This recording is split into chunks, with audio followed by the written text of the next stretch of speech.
Video है वो है सेंटेंसेस के बारे में। हम लोग कई बार सोचते हैं भाई इस आदमी को इसने मर्डर कर दिया तो उसको कितने साल की सजा होगी, या उसने मर्डर कर दिया मान लो चोरी।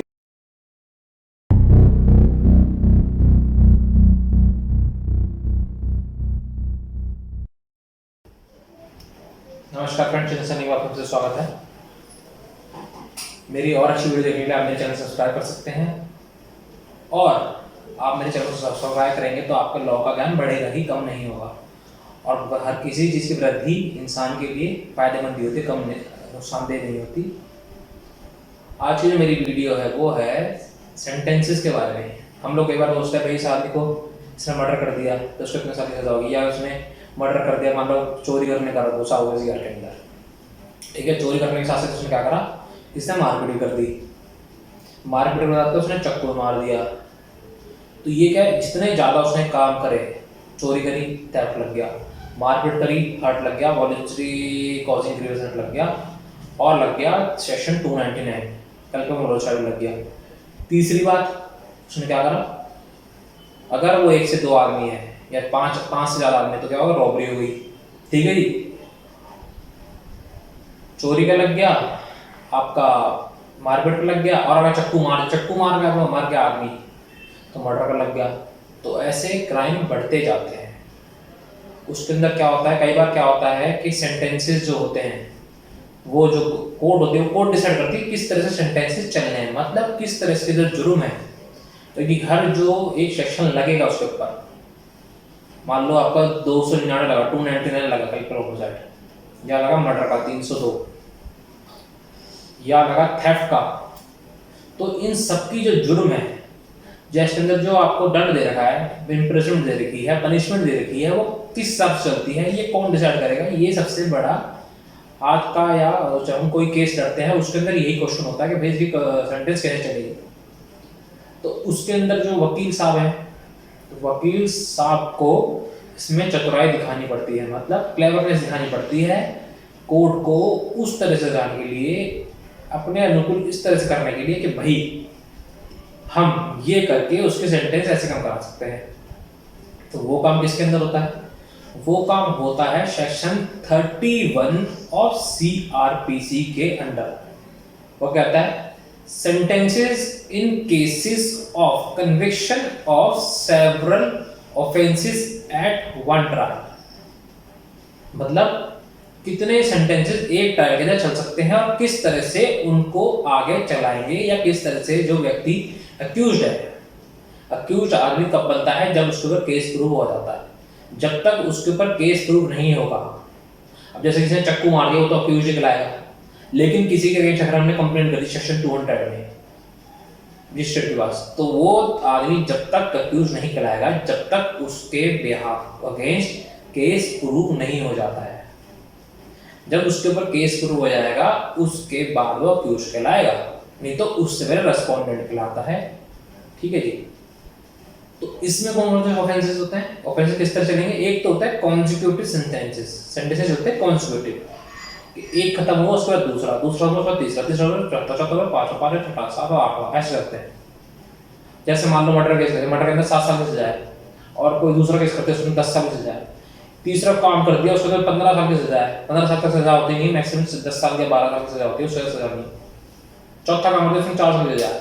तो एक तो हो गया कॉन्सिक्यूटिव, कॉन्सिक्यूटिव एक ही खत्म हुआ दूसरा। जैसे पहले उसकी 10 साल की सजा चलेगी, जब 10 साल की सजा खत्म हो जाएगी उसके बाद चलेगी उसकी 4 साल की सजा, फिर उसके बाद 8 साल की सजा।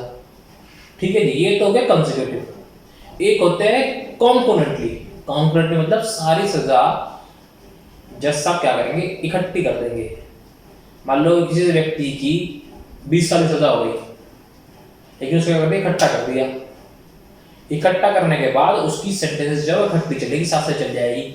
इसके अंदर भी एक जो आपकी पकड़ने वाली बात, जो वकील साहब पकड़ सकते हैं, जब जो हम जैसे समझदार लोग जो लॉ को ढंग से पढ़ते हैं, और जो लोग ध्यान से पढ़ते नहीं है उनका तो हमेशा नुकसान ही होता है। तो ध्यान से कोई चीज़ अगर मेरे आप वीडियो भी देख रहे हैं तो वो भी पूरा ध्यान देते कि ये नहीं चला के छोड़ दो, काम है नहीं। तो उसके अंदर क्या होता है, इसके अंदर भी केस ये दे रखा है कि इसके अंदर अगर आपकी 20 साल की सजा है तो इसके अंदर जज साहब केवल 14 साल तक की ही सजा देंगे। उसके ऊपर सजा नहीं देंगे। अभी कैसे करेगा, जब आप कानून पढ़ेंगे। कई बार क्या होता है, कोई आदमी वकील साहब पे गया, वकील साहब ने केस लड़ा, केस लड़ने के बाद क्या हुआ, उसको सजा हो गई। वकील साहब क्या करते हैं, उसको बातों में उलझाकर या फिर अपने ऊपर करने के लिए कि भाई इसको इतनी सजा होगी, कई बार क्या होता है फीस ज्यादा ले लेते हैं। देखिए जो सही फीस है वो तब जरूर मांगिए। अगर कोई वकील साहब को फीस कह रहे हैं और वो सच बोल के आपका ईमानदारी से काम कर रहे हैं, तो उसमें फीस देने से नहीं चूकना चाहिए, उसको फीस पूरी देनी चाहिए वकील साहब को। अगर आप आनाकानी करेंगे तो क्या होगा, उसमें नुकसान आपका, एक तो डिलावट होगी केस के अंदर, दूसरा वकील साहब ढंग से काम नहीं करेंगे। तो उसके अंदर केस में क्या है, इस केस में क्या है, इस केस में मैक्सिमम 14 साल की सजा होती है, उससे ज्यादा सजा हो नहीं सकती। ये सेक्शन कहता है। कौन सा सेक्शन, सेक्शन 31 ऑफ सीआरपीसी। ये बात पकड़ने की यही है, वही पकड़ सकता है जो कि लॉ को ढंग से पढ़ेगा। इसलिए ही कहते हैं कि कोई भी लॉ पढ़े या कोई भी किताब पढ़े तो वर्ड टू वर्ड आप उसको इस तरह से पढ़िए कि आप पूरा समझ पाए। लॉ की किताब वकील लोग इसलिए सही से पढ़ पाते हैं क्योंकि एक तो उसमें लॉ करा होता है, और पढ़ के 4 साल में 5 साल में, जैसे 2 साल कोर्स है, BLB होता है, LLB होता है, 3 साल के अंदर प्रोडक्ट उतनी याद हो जाती है कि वो वर्ड टू वर्ड पढ़ते हैं। अगर उसमें हल्का से कॉमा भी लग गया तो कॉमा लगते ही या क्वेश्चन मार्क लगते ही या फुल स्टॉप लगते ही उस लाइन का मीनिंग या उस सेंटेंस का मीनिंग पूरा ही चेंज हो जाता है। तो वो काम वो कर सकता है जो कि इस क्षेत्र में ज्ञानी हो या जिसने पहले से पढ़ रखा हो, और अगर नहीं पढ़ रखा है तो उसको इस तरह से पढ़िए कि आप उसको समझ पाए। तो वो कैसे होगा, वो आप मेरी वीडियो देखिए, मेरी वीडियो देखेंगे तो आपको जल्दी समझ आ जाएगा।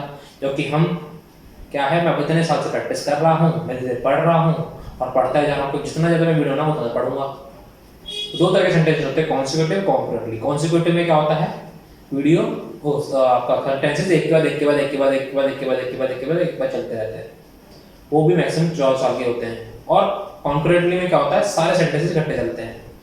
तो ये 2 प्रकार के सेंटेंसेस जो हैं वो हमारे क्रिमिनल प्रोसीजर या फिर जो क्रिमिनल केसेस होते हैं उनके अंदर चलते हैं, और ये डिसाइड करता है जज साहब जो होते हैं, वो डिसाइड करते हैं किस तरह से इसके कंसिक्यूटिव सेंटेंसेस चलेंगे या कॉन्करेंट चलेंगे। वो वकील साहब जैसे अपने पास रखते हैं उस हिसाब से आपका केस चलता है और उस हिसाब से आपको भविष्य में जाकर सजा मिलती है।